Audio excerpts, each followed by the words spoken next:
जीवनाच्या प्रगती पथावर लाखो करोडो रुपये तुम्ही खिशात ठेवा. एक सांगतो तुम्हाला, एक अंगावर किलोनं सोनं घालणारा माणूस बसवा आणि त्याच्या पुढे 5 रुपयाची तुळशीची माळ आणि गोपीचंदनाचा टिक्का लावलेला माणूस बसवा. कोणाच्या पाया पडते एवढं मला सांगा फक्त. ज्याच्या गळ्यात किलोनं सोनं आहे त्याच्या पाया कोणी पडत नाही, पण 5 रुपयाची तुळशीची माळ असली तर तिच्या पाया पडल्याशिवाय राहत नाही. हा परमार्थाचा अधिकार आहे, तो अधिकार कमवत चला. पण जिसने पाई उसने छिपाई, तुझ्या काय जाने भाई. अकबराच्या दरबारातलं एक 9 रत्नापैकी हुशार रत्न होतं बिरबल. बिरबल हुशार होता. एक दिवस काय झालं, दोघही जण फिरण्याकरता निघाले आणि फिरता फिरता मग चालले असे. आता बिरबलाचं कसं होतं, एखादी गाय दिसली तर पाय लागायचं, एखादं मंदिर दिसलं तर पाया लागायचं. जाता जाता त्याला तुळशीचं झाड दिसलं, बिरबलानं हात जोडले आणि नमस्कार केला. अकबराने विचारलं, क्या कर रहे हो. बिरबल बोले, कुछ नहीं महाराज, मैं नमस्कार कर रहा हूं.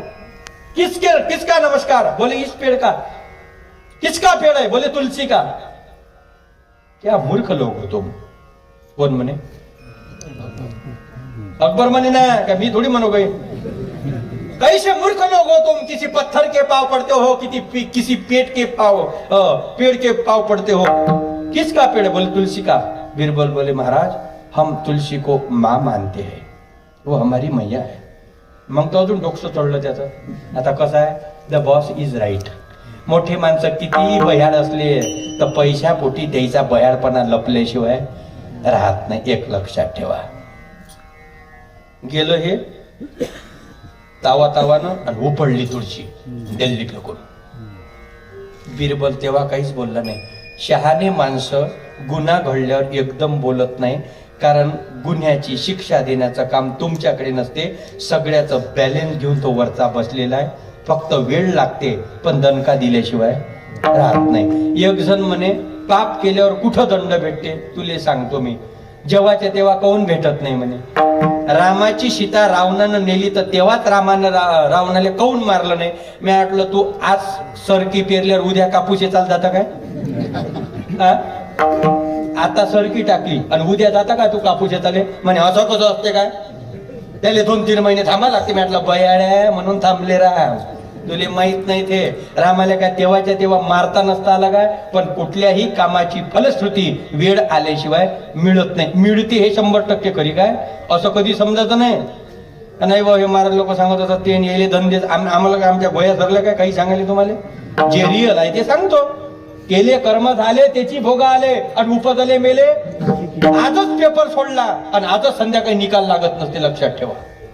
साधं मतदान करता तर 2-3 दिवस वाट पाहा लागते पेट्या फुटाची. त्याच्यात किती घापला करत असाल तुम्ही, त्या लगेच रिझल्ट समजते काय. वाटते याले का मी आता निवडून येतो, असा पडते का त्याला समजत नाही. असंच आहे ते पडणं उठणं या तर गोष्टी चालणार जीवनात. प्रत्येक विद्यार्थ्याला मी पास झालो पाहिजे, मेरिट लिस्टवर आलो पाहिजे, पांडुरंग याच्यातून मी नाही होत या गोष्टी. सर ते शेवटी दोघंही पुढे गेले. बिरबल म्हणे, तू थांब, तुला शिक्षा भेटन याची. तुळशी उपडून फेकली पण बोलले नाही. काय करण, मोठा माणूस आहे. समोर गेले. बिरबल आले, जिरवाचीच होती याची. समोर होतं काचकुर्याचं झाड. काचकुर्या हा. मग बिरबल त्याच्या पाया लागला. अजून अकबरानं पाहिलं, क्या कर रहे हो. बिरबल बोले, कुछ नहीं, इस पेड़ के पैर पढ़ाओ. कैसे मूर्ख लोग हो तुम, अब ये किसका पेड़ है.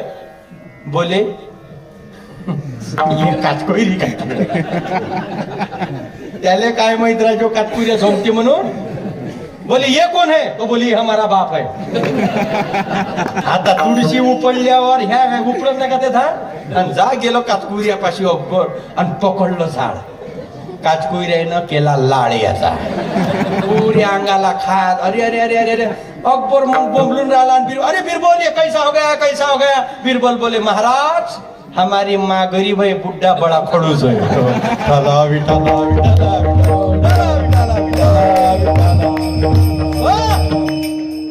मोडोनिया नाना मतीन देती सिद्धांते समरसू. म्हणून शहाण्या माणसानं मूर्खाच्या पाठीमागे लागू नये. त्याचं कारण सांगतो. मूर्खाच्या पाठी लागणं म्हणजे मूर्खाची संख्या डबल करणं. पहिला एक मूर्ख होता,